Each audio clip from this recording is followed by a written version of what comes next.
Hey everyone, welcome back to Weather for Weather Geeks. This is the edition for Wednesday evening, July the 29th, 2015. Before I get to the current weather and what will happen in the next couple of days, I've had a lot of fun, weather geek fun, uh, pouring through some charts and graphs on the Iowa State meteorology website this evening. Now, what we're looking at here is a graphical representation of the number of severe thunderstorm warnings that have been issued per county in the calendar year 2015. Some interesting things going on here. This is the first graphics for the counties that the Cleveland National Weather Service office covers. As you can see, there's been 5 severe thunderstorm warnings in Mahoning County, 4 in Trumbull County, and you reach kind of a maximum up here in Cuyahoga County with 10 over towards Toledo, 11 and 12 in a couple of counties over there. That's the Cleveland Weather Service office. You jump over to the Pittsburgh office, and they seem to issue a lot more severe thunderstorm warnings. Now, of course, a lot of this is justified, depending on what the weather's doing, but it is a little interesting, the disparity between the Pittsburgh and Cleveland offices with the number of severe thunderstorm warnings they've issued so far this year. In our local area, 16 severe thunderstorm warnings in Columbiana County so far this year, 21 in Lawrence, and 10 up in Mercer. Look at the maximas here around the Pittsburgh area. Down in Allegheny County, where Pittsburgh is, 33 severe thunderstorm warnings so far this year. Here's a graphic showing the year of the last tornado warning that was issued per county. In Mahoning County, we have not had a tornado warning issued since 2012.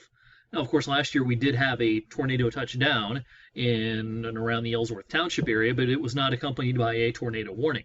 So it's been 3 years. Kind of interesting there that in Mahoning County, it's been 3 years since we've had a tornado warning issued. Up in Trumbull, we had a tornado warning as recently as last year.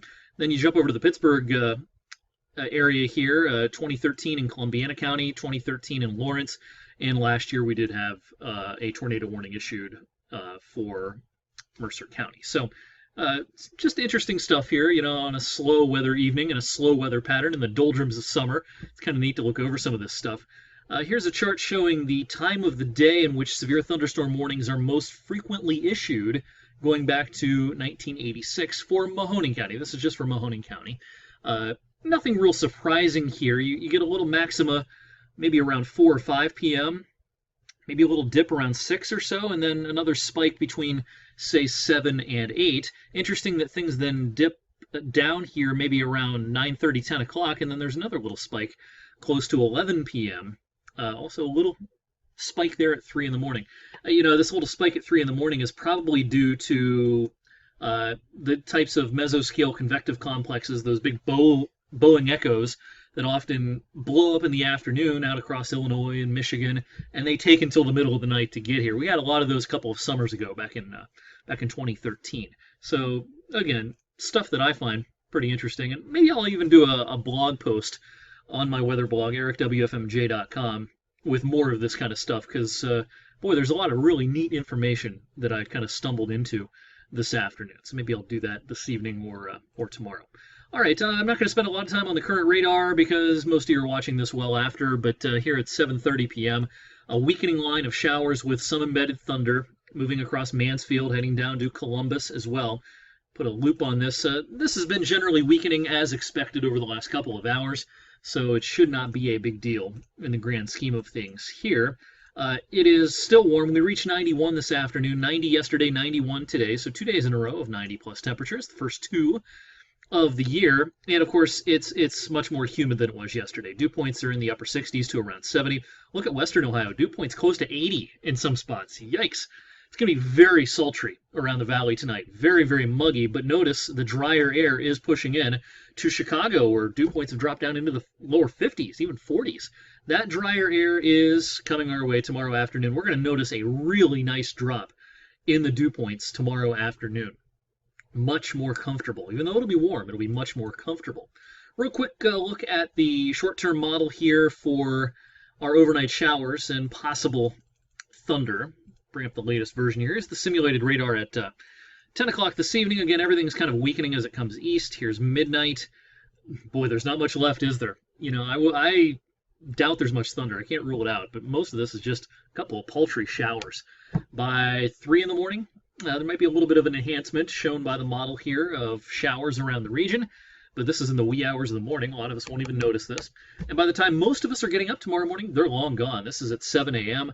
The showers have pushed east of I-79, and the sun's going to come out quickly tomorrow morning. So it'll turn out to be a beautiful, beautiful day. As far as the next chance for rain, as we've been talking about, that is Saturday, and even it is not looking all that impressive. Previously, we had this as an afternoon possibility. We're going to allow for something at any time now on Saturday. Even in the morning, there could be a shower in spots. This is Saturday morning.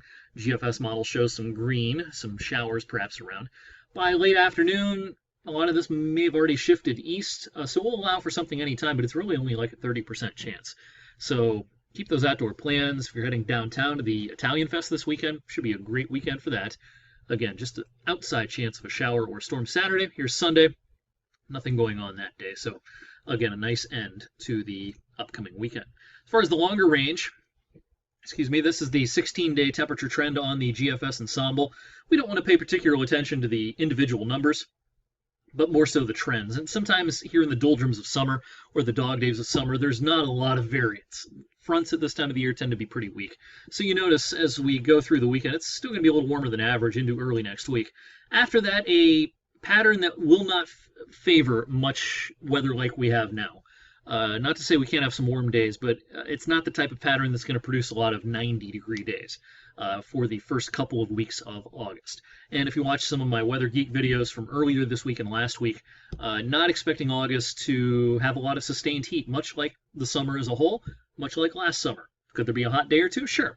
But a sustained period of heat, 5 days in a row where it's 88 to 93, just doesn't look all that likely this year for August. So check those videos for more on that. And I thank you for watching the Wednesday night weather for Weather Geeks. I'll see you tonight on 21 News at 11. Again, either this evening or tomorrow, I'll probably do a text weather blog about some of those neat charts and graphs I just showed you. So have a great night.